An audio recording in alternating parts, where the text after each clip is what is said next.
What does chicken and a politician have in common? They both squawk. At least the chicken lays eggs. Hey kiddo, what sound does a freedom fighter make? Hank. Hey guys, it's the Crackpot Farmer coming to you again with another episode of the Chill Pill. It's called the Chill Pill this time because y'all gotta chill a little bit about Mr. Polievre. Goodness gracious, you're almost as bad as the people fawning over Trudeau when he first got elected just because of how he looks. Well, Tyler, do you have an alternative besides Mr. Polievre? Well, maybe, actually. So it has been brought to my attention by a few people now that there is a businessman from Saskatchewan who is getting himself involved in the CPC leadership. The gentleman's name is Joseph Bourgault. Mr. Bourgault manufactures farm equipment. Now, for quite a while, the farm equipment that he manufactured was not suitable to my area, and so I referred to it constantly as scrap iron, but they've had some innovations recently, and it's not so bad now.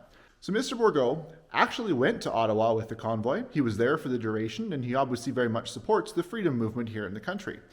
He has a platform standing on a lot of biblical truths. He has a platform based on truth and openness of government, a lot less government, less taxation, a more common sense approach to things like healthcare, not necessarily medical care, but healthcare. He has some very cool and groundbreaking things that politicians of past have not had, because I believe Mr. Bourgault is not a politician.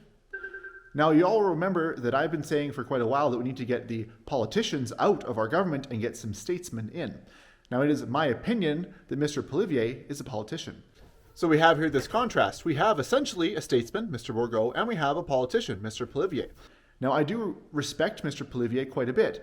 Of all the people in that building, he seems to have been the only one who actually stood up for most of the people of the country in terms of our freedoms and our rights. And once the convoy rolled in, he really got fired up. Now, this is very commendable, of course. I'm really happy that he did that, and I very much respect what he has done. But at the same time, he is still a politician. Now, Mr. Bourgault, on the other hand, is setting his reputation aside. He is standing up and putting his name and his neck on the line as a businessman in order to try to help and improve his country. He's running a very, very large company, actually several companies now, doing a very good job of it. He's really helping out the farmers here in Western Canada. They've got some innovative products and some things. They're running a really good business, and a lot of people really like what they're doing. But he's putting all that aside because he thinks that his country is in trouble. Now, I'm not necessarily advocating that he needs to be our prime minister. I'm not telling anybody who to vote for. It's not my place. So we got to stop having target fixation with Mr. Polievre. Everybody's focused on him. If you're focused on him, you might not be seeing some other opportunities or people that are more qualified than he is for the position.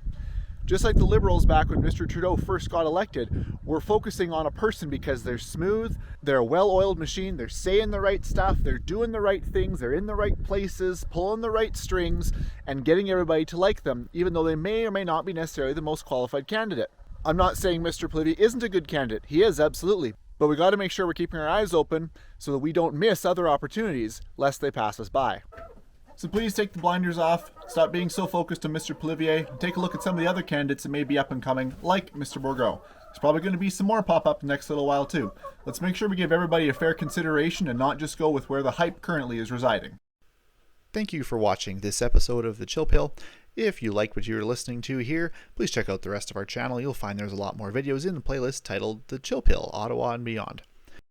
If you want to find out why this channel is called The Crackpot Farmer, well, it's because we're a farming channel and we're supposed to be doing farming things.